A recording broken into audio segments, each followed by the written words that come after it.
Hey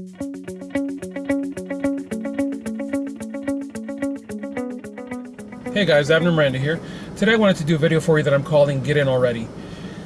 This is in response to a lot of the vehicle training that I've been doing in recent years that opened my eyes to trying to find a way to distill the motions that I was doing to get into the vehicle in a very consistent manner so that I was no longer having to think about the procedure. And you wouldn't think to yourself, getting into your vehicle should have a procedure, but it really should.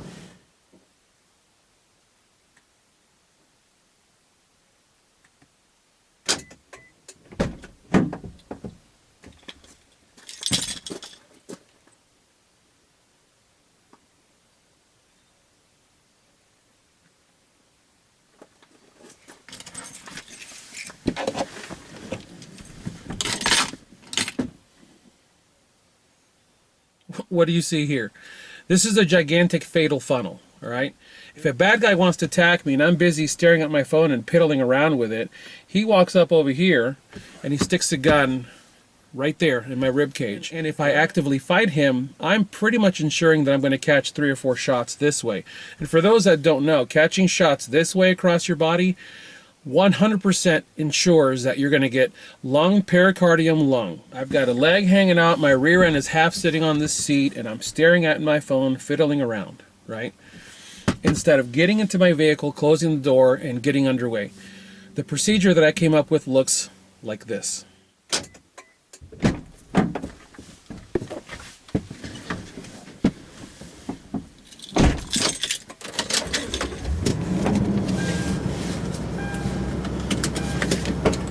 All right, so basically, what you saw me do is this. I walked up to the vehicle, and I popped the lock one time, not twice, because I only want this door being unlocked. I got into the vehicle, and the keys were already in my right hand because I'm a lefty, so my shooting hand needs to be open anyways. I got into the vehicle, and I closed the door, and I popped the locks. With the key fob, the key goes into the ignition. I throw the ignition. Most vehicles today are either push button or throw the key and it starts. I reach over my left shoulder and I'm looking out that back window for anyone approaching, because where are they going to approach from? My blind side, which is going to be over here. This is their access point. They want in this side. Seatbelt goes in place. I'm looking over my right. Seatbelt is placed where it needs to be. Gear shift goes into drive and off I go. If I'm getting ready to start a long drive, once I get into that drive, I will reach down and I will pop the holster and I will remove it and I will put it in my center console. If you're doing a lot of jumping around town, running errands and stuff, then you may want to consider keeping this on. That's your judgment call, not mine. I'm not going to sit here and tell you that you should or shouldn't. That's your judgment call. I've chosen to wear my gun.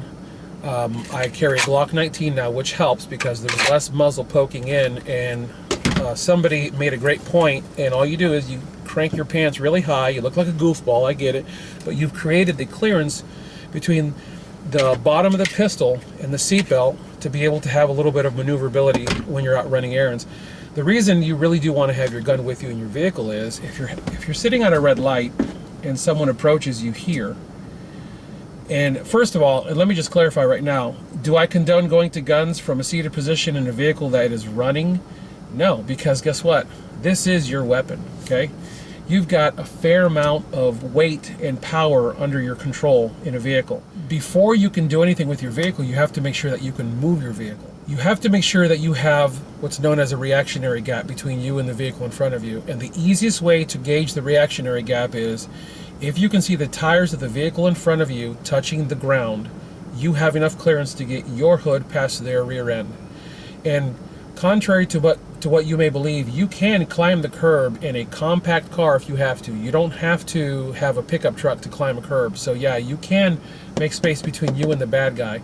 The reason that I say it's a good idea to have your pistol with you isn't because I'm going to tell you, yeah, you need to go to guns. No, it's because in case you have to bail out of the vehicle if he does start shooting, wouldn't it be nice to have your gun with you? I'm not telling you that it is 100% perfect. I'm not telling you that it is tactically sound and that you need to do this. What I'm saying to you is these are some things that you may want to consider for yourself. If you guys have another way that you do this, let me know in the comments. We'll have a discussion. That's what I've got for you guys today. As always, God bless you all. I thank you for watching. Get those guns out in practice. Have a good one.